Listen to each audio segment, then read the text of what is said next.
Paris Amerika merupakan rekan penggali informasi. Ini adalah rangkaian perbincangan penggali informasi tentang kinerja Presiden Jokowi serta kandidat yang akan mencalonkan. Di sini sudah hadir narasi yaitu Marta Regolita yang merupakan salah satu warga Indonesia. Selamat malam dan selamat datang Marta. Selamat malam Aisyah. Terima kasih sudah meluangkan waktunya untuk datang ke narasi dan berbincang dengan saya. Iya, dengan senang hati. Baik Marta, kamu sudah berapa lama tinggal di Indonesia? Baik, untuk tinggal di Indonesia saya sudah sejak lahir ya. Mungkin sekitar 17 tahun saya berada di Indonesia. Kamu kan sudah 17 tahun di Indonesia. Apakah kamu kenal dengan sosok Bapak Jokowi? Sosok Bapak Jokowi tentu saja seluruh masyarakat Indonesia mengenalnya, apalagi saya kan. Bapak Jokowi ini merupakan salah satu presiden Indonesia, yaitu Presiden ke-7 Republik Indonesia. Bapak Jokowi ini dikenal dengan orang yang sangat baik dan ramah. Bapak ini karena baik dan ramah sampai menjawab 2 periode loh.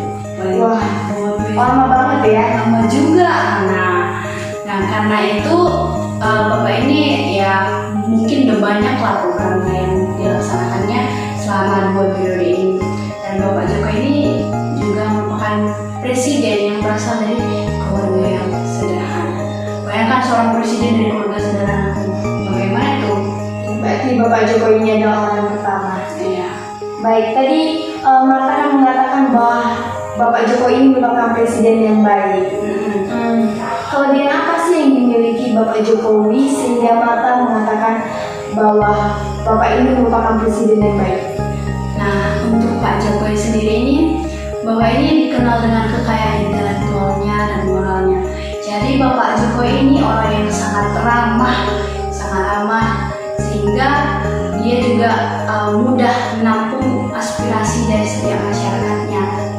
Nah, Bapak ini juga dikenal dengan orang yang akrab dengan masyarakatnya, sehingga banyak masyarakat Indonesia yang suka dengan dia atau dengan kebijakan yang telah dilakukannya. Kemudian Pak Jokowi ini juga sedang membuat banyak infrastruktur, misalnya seperti pembangunan yang ada di Nusantara, Papua, kemudian juga peningkatan UMKM di bidang perekonomian, seperti pemberian bantuan kepada fakir miskin, lalu memberikan modal kepada usaha menengah kecil ke atas gitu. Baik, tadi kan sudah kelebihan. Tentu manusia juga memiliki kekurangan ya. Untuk Bapak Jokowi sendiri apa sih yang menurut Anda menjadi kekurangan dia sebagai presiden? Nah, sebagai presiden ini kan tugasnya banyak. Kita lihat negara kita ini sangat luas. Tentunya jumlah warga negaranya juga banyak yang ingin diatur. Nah, kelemahan dari pemerintahan Presiden Jokowi ini sendiri, Bapak ini belum bisa memeratakan pendidikan serta perekonomian. Masih banyak masyarakat yang masih miskin lah kita katakan ya. Jadi Bapak ini belum bisa menekan angka kemiskinan yang ada di Indonesia ini. Kemudian karena miskin nih, tentunya banyak korupsi. Nah, Bapak ini juga belum bisa memberantas korupsi. Bahkan KPK pun masih lemah, belum bisa untuk menghilangkan korupsi itu sendiri. Berarti masih ada korupsi di Indonesia dan masih beredar ya? Iya. Kalau dari pencapaian atau pembangunan yang saat ini sudah dicapai lah atau dibangun oleh Bapak Jokowi sendiri itu apa sih? Untuk pembangunan ini banyak ya, misalnya seperti 1.640 jalan tol, kemudian sekitar 124 pelabuhan, 15 bandara baru, 38 bandara yang lama yang diekspansikan untuk diperbaiki, lalu sekitar 22 bendungan. Wah, banyak sekali ya yang telah dibangun untuk mengembangkan infrastruktur Indonesia ini. Bapak Jokowi ini kan sudah lama nih menjabat 2 periode ya. Tentu pasti ada pergantian dong. Dari media-media juga kita lihat bahwa ada Ganjar, Prabowo, dan Anies yang akan menggantikannya. Apa sih pandangan kamu tentang kandidat-kandidat di atas ini? Nah, ketiga kandidat ini ya, kita bisa melihat dari kebijakan-kebijakan yang akan dilakukannya atau program-program apa sih yang akan dilakukan mereka untuk selama satu periode ini. Nah, kita lihat dulu dari Pak Prabowo.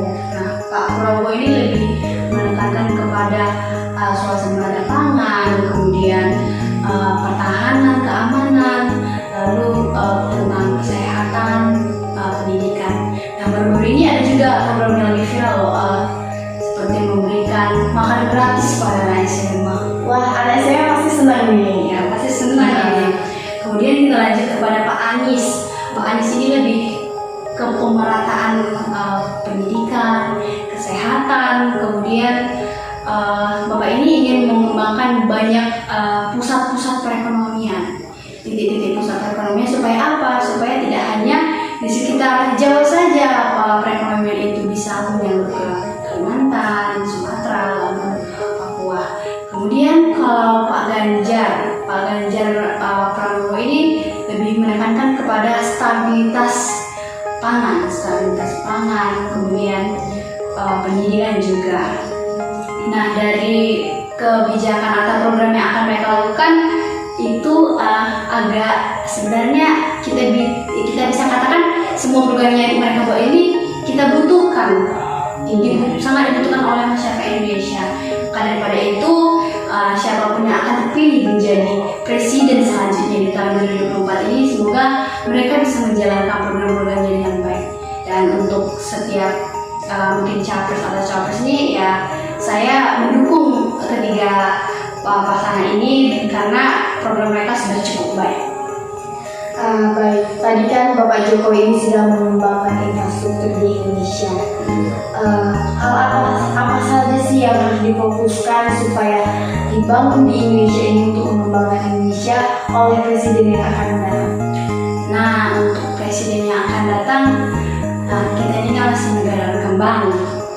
Mimpi kita itu negara kita itu ingin menjadi negara Indonesia maju.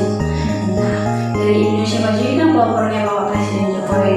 Tentunya dari situ sudah bisa menjadi modal untuk menjadi negara Indonesia maju karena Pak Jokowi ini sudah membuat banyak infrastruktur. Nah, untuk periode tahun berikutnya, presiden selanjutnya, maka presiden selanjutnya harus meneruskan apa yang telah dibuat atau dilakukan oleh Pak Jokowi sendiri. Misalnya udah ada pembangunan tol, jalan atau segala macam, maka presiden selanjutnya juga harus membuat seperti itu, bahkan harus lebih banyak lagi, lebih bagus lah mungkin.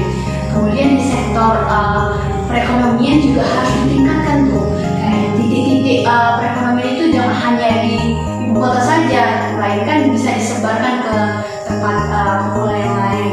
Lalu kita harus dijaga kayak kestabilan perekonomiannya supaya masyarakat itu juga sejahtera.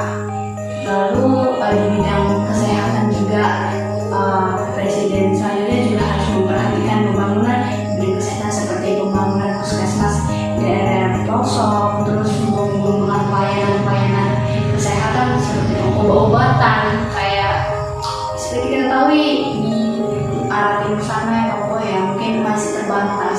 Jadi presiden selanjutnya mungkin bisa lah membuat lebih banyak fasilitas kesehatan, dan mungkin untuk generasi kita nih, generasi Z, mungkin semoga aja lah presiden selanjutnya ini bisa membuat kayak infrastruktur terbaru yang berteknologi canggih supaya apa? Supaya anak-anak muda ini mudah untuk berkreativitas. Baik, tadi kan kita sudah mendengarkan kinerja Bapak Jokowi serta hal-hal apa yang harus diteruskan di Indonesia.